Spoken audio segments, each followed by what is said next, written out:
आप लोग। बारिश हो ही रहा है। सर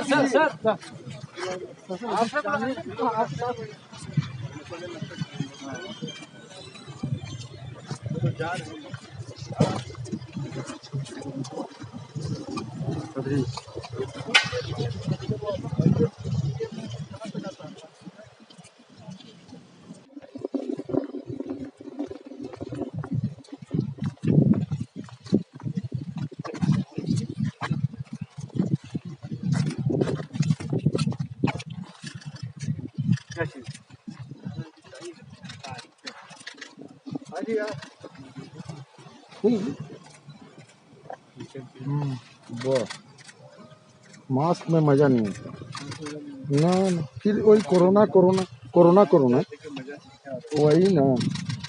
वाह थैंक यू। चल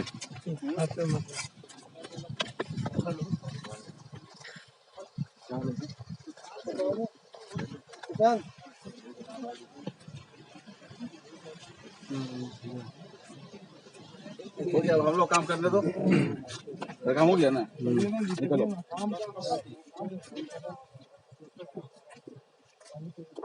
हाँ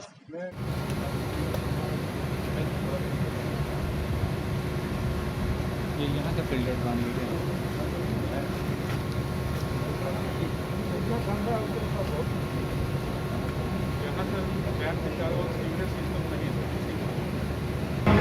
अभी एक प्रॉब्लम है सर यहाँ, अभी हम लोग का वो एक मोटर है, इसका बहुत जरूरी है। बैक वाश जो करते हैं सर हम लोग सिंगल मोटर पर है, कहीं घबरा जाएगा तो क्या है वो सर हमारा बैक कंप्रेसर बैक वाश करता है, सिंगल सिस्टम उसका और एक चाहिए और परमानेंट वाली खराब होगा तो 1.5 वर्ष वो बहुत अच्छा। आप उसको बताइएगा आपको। हमारा रांची के तीनों जो हमारे जलापूर्ति के जो तीनों संयंत्र हैं, एक पहले हमने हटिया डैम का निरीक्षण किया था, फिर हमने गेतलसूर डैम का निरीक्षण किया था और उसी क्रम में आज थोड़ा विलम्ब हुआ इस लॉकडाउन और कोरोना संक्रमण के कारण। आज मैंने गोंदा डैम का भी निरीक्षण किया है और यहाँ पर बहुत सारी अनियमितताएँ हैं, ये मेरे संज्ञान में आई हैं। बात यहाँ आने के बाद यहाँ अवैध रूप से मछली पालन किया जा रहा है। मछली कैसे किन परिस्थितियों में फिशरी डिपार्टमेंट के द्वारा यहाँ केज बनाकर और मछली का व्यापार किया जा रहा है, इसके लिए मैंने अपने जो हमारे अधिकारी हैं, अभियंता हैं, इनको मैंने अभी निर्देश दिया है कि आप फिशरी डिपार्टमेंट से आप कॉरेस्पॉन्डेंस करें और अविलंब जो केस बनाए गए हैं उनको हटाने का काम करें और अतिक्रमण के लिए जो माननीय उच्च न्यायालय का निर्देश है उसका अनुपालन शीघ्र से शीघ्र कराया जाए। अतिक्रमण 80% लगभग हमारे अभियंताओं ने बताया, पदाधिकारियों ने बताया कि 80% अतिक्रमण मुक्त करा लिया गया है और जितना और जो भी अतिक्रमण है उसको भी बहुत जल्द, जितनी जल्दी हो सके, मैंने निर्देश दिया है कि अतिक्रमण मुक्त कराया जाए इस गोंदा डैम को, ताकि पूरे जिन क्षेत्रों को यहाँ से शुद्ध पेयजल की आपूर्ति की जाती है, निर्बाध रूप से उन क्षेत्रों में पेयजल की आपूर्ति हो सके और हमारा जो पानी का जो हमारी स्वच्छता है वो भी कायम रह सके। पानी की क्या स्थिति है? इससे लग रहा है कि लोगों की प्यास बुझ जाएगी। देखिए, यहाँ वाटर लेवल बहुत ही अच्छा है, यहाँ पर किसी तरह की कोई ऐसी बात रसनिंग की कोई बात नहीं है। यहाँ से हमारे पूरा विक्स एग्रीकल्चर से लेकर इनपास से लेकर गवर्नर हाउस, कांके रोड के जितने भी VIP एरियाज हैं, मोराबादी तक और काली बाबू स्ट्रीट तक, सभी जगहों पर यहाँ पेयजल यहाँ से आपूर्ति कराई जाती है और किसी तरह की समस्या नहीं उत्पन्न होगी। लेकिन आगे अगर अतिक्रमण मुक्त करा दिया जाएगा और आगे की योजना बनाई जाए तो इससे और बड़े क्षेत्र में इस डैम से पेयजल की आपूर्ति कराई जाएगी। मंत्री जी 2-3 बातें आई हैं। एक सचिव महोदय निरीक्षण में लगातार नहीं आती है, इंजीनियरशिप नहीं आती है, उसको लेकर भी आप नाराजगी प्रकट की है।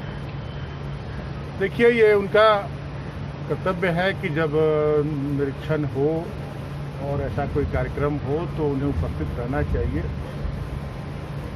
क्योंकि उनसे जो जानकारी मिल पाएगी तो उन कनीय अधिकारियों से उतनी जानकारी प्राप्त नहीं हो सकती है। इसके विषय में मैं बात करूंगा उन लोगों से कि क्यों किस परिस्थिति में वो अनुपस्थित रहे।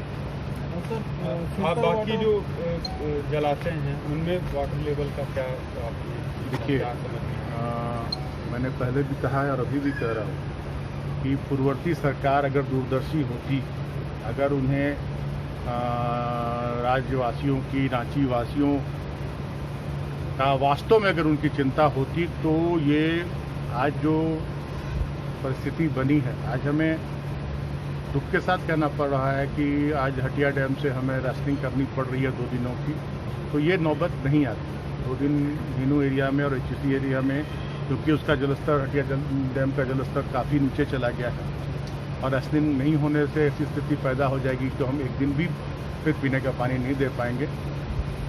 ये अगर एक योजना, छोटी सी योजना अगर धरातल पर उतर जाती है, अगर सिर्फ पाइपलाइन बदल दिया जाता है हीनू एरिया का और एचसी एरिया का, तो आज हम गेतल रूप से सभी क्षेत्र को हम पर्याप्त पेयजल उपलब्ध करा पाते।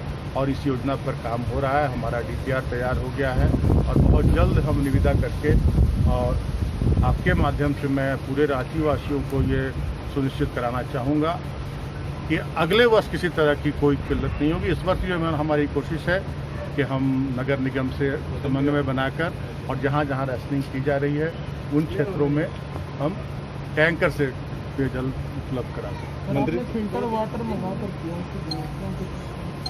वाटर में, पानी में किसी तरह की जो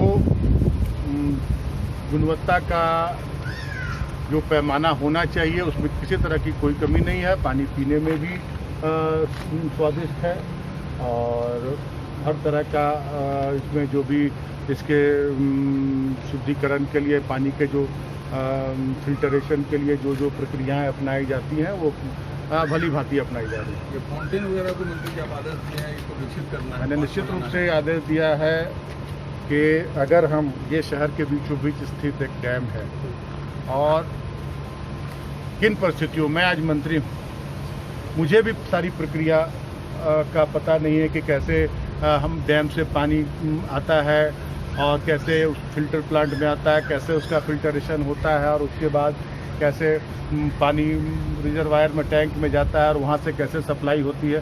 तो इसको अगर हम लोग निश्चित रूप से अगर डेवलप कर दें एक पार्क के रूप में, क्योंकि काफ़ी लंबी चौड़ी जगह है यहाँ पे, और तो हमारे जो आज नौनिहाल है स्कूल के बच्चे हैं वो एक एक्सकर्सन के रूप का ये में यहाँ आ सकते हैं और पूरी प्रक्रिया की जानकारी उनको हो सकती है। तो ये एक अच्छी पहल होगी। फाउंटेन भी हमारा बंद पड़ा है तो फाउंटेन को भी मैंने चालू करने कहा है।